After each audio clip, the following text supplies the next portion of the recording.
64ാമത് revenue ജില്ലാ school കലോത്സവത്തിൻ്റെ മൊത്തത്തിലുള്ള law and order ക്രമീകരിക്കുന്ന ആളുകളാണ് നമ്മുടെ കൂടെ എത്തിയിട്ടുള്ളത്.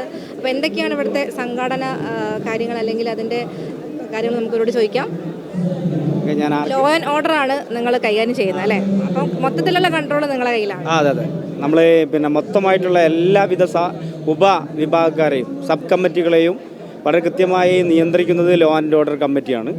നമുക്ക് എല്ലാ വിഭാഗങ്ങൾക്കും പ്രോഗ്രാമായാലും ഫുഡായാലും അതേപോലെ തന്നെ മറ്റ് വെൽഫെയർ ആയാലും മറ്റു എല്ലാ വിഭാഗക്കാർക്കും ആവശ്യമായിട്ടുള്ള വാളണ്ടിയേഴ്സിനെ സപ്ലൈ ചെയ്യപ്പെടുന്നത് നമ്മളാണ്.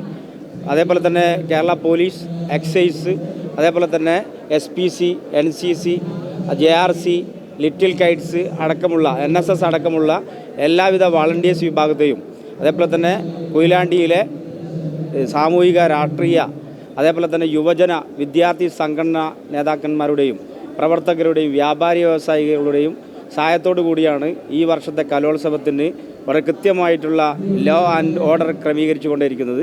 യാതൊരു പ്രശ്നവുമില്ലാതെ ഈ കലോത്സവം 24 മുതൽ 28 തീയതി വരെ നടക്കുന്ന കലോത്സവത്തെ വളരെ സമാധാനപൂർവ്വം നടത്തുക എന്നുള്ള ഒരു ഭാരിച്ച ഉത്തരവാദിത്തമാണ് ഞങ്ങൾ ചെയ്തുകൊണ്ടിരിക്കുന്നത്. അത് ചടുലമായ രീതിയിൽ എല്ലാ 22 വേദികളിലും ആവശ്യമായിട്ടുള്ള വേദിയിലേക്കുള്ള വാളണ്ടിയേഴ്സ്, അതേപോലെ തന്നെ SPC കാഡറ്റുകൾ, നിയന്ത്രണത്തിലുള്ള മറ്റ് NSS വാളണ്ടിയേഴ്സ് അടക്കമുള്ള എല്ലാ സംവിധാനങ്ങളും എല്ലാ വേദികളിലും അതേപോലെ തന്നെ ഫുഡ് കൗണ്ടറുകളിലും സംഘാടന വേദികളിലും വിവിധ വേദികളിലായിട്ട് അങ്ങാടികളിലായി റോഡിലായിട്ട് ഞങ്ങൾ സെറ്റ് ചെയ്തിട്ടുണ്ട്. സ്റ്റേജിൻ്റെ പരിപാടികൾ ഇന്നാണ് തുടങ്ങിയിട്ടുള്ളത്. അപ്പോൾ എന്താണ് നിങ്ങളൊരു സംഘാടനത്തിന് ഇത്തവണ എന്തെങ്കിലും പുതുമ ഉണ്ടോ അല്ലെങ്കിൽ എന്തെങ്കിലും വ്യത്യസ്തത കൊണ്ടുവന്നിട്ടുണ്ടോ? നമ്മൾ ഈ വർഷം കൊണ്ടുവന്നത് കേരള പോലീസുമായി ബന്ധപ്പെട്ടുകൊണ്ട് നമ്മളൊരു QR കോഡ് സെറ്റ് ചെയ്തിട്ടുണ്ട്. ആ QR കോഡ് സെറ്റ് ചെയ്തതിൻ്റെ ഭാഗമായിക്കൊണ്ട് ഈ മത്സരത്തിലേക്ക് പങ്കെടുക്കാൻ വരുന്ന ഏതൊരു കുട്ടിക്കും ഏതൊരു രക്ഷിതാവിനും ഏതൊരു അധ്യാപകനും വേദി ഏതാണെന്ന് വളരെ കൃത്യമായി ഗൂഗിൾ മാപ്പിൻ്റെ സഹായത്തോടു കൂടി അറിയാനും ആ വേദികളിൽ നടക്കുന്ന മുഴുവൻ ഇനങ്ങളെക്കുറിച്ച് അറിയാനും ആ കുട്ടികൾക്ക് വളരെ സമയബന്ധിതമായി അവിടെ എത്താനുമുള്ള സൗകര്യങ്ങൾ സെറ്റാക്കിയിട്ടുണ്ട്. അതോടൊപ്പം തന്നെ ഫുഡ് കമ്മിറ്റിയുമായി ബന്ധപ്പെട്ടുകൊണ്ട് ട്രാൻസ്പോർട്ട് കമ്മിറ്റിയുമായി ബന്ധപ്പെട്ടുകൊണ്ട് 12 മണി മുതൽ 3 മണി വരെ കുട്ടികളെ കൊണ്ടുപോകാനുള്ള വാഹനങ്ങൾ സജ്ജീകരിക്കപ്പെട്ടിട്ടുണ്ട്. അതോടൊപ്പം തന്നെ അതിലേക്ക് ആവശ്യമായ വാളണ്ടിയേഴ്സിനെയും നൽകപ്പെട്ടിട്ടുണ്ട്. കുറ്റമറ്റ രീതിയിലുള്ള ഒരു സംഘടനയാണ് നിങ്ങൾ ലക്ഷ്യം വയ്ക്കുന്നത്. അതെ, നമ്മൾ ഇന്നലെ നമ്മുടെ പോലീസ് വകുപ്പിലെ ഉന്നത അധികാരികളായിട്ടുള്ള കമ്മീഷണർ ബൈജു മാഷ്, റൂറൽ SP ബൈജു സാർ, അതേപോലെ തന്നെ ഉമേഷ് സാർ അടക്കമുള്ള പോലീസ് മേധാവികളും എക്സൈസ് ഡിപ്പാർട്ട്മെൻറ്റും സംയുക്തമായി ഇന്നലെ മീറ്റിംഗ് ചേരുകയും വളരെ കൃത്യമായി ഓരോ വേദികളിലും പരിസരങ്ങളിലും നടക്കേണ്ട കാര്യങ്ങളും വരാൻ സാധ്യതയുള്ള കാര്യങ്ങളും വളരെ കൃത്യമായി ചർച്ച ചെയ്തുകൊണ്ട് അത് തടയിടാൻ ആവശ്യമായുള്ള ഇടപെടൽ നടത്തിയിട്ടുണ്ട്.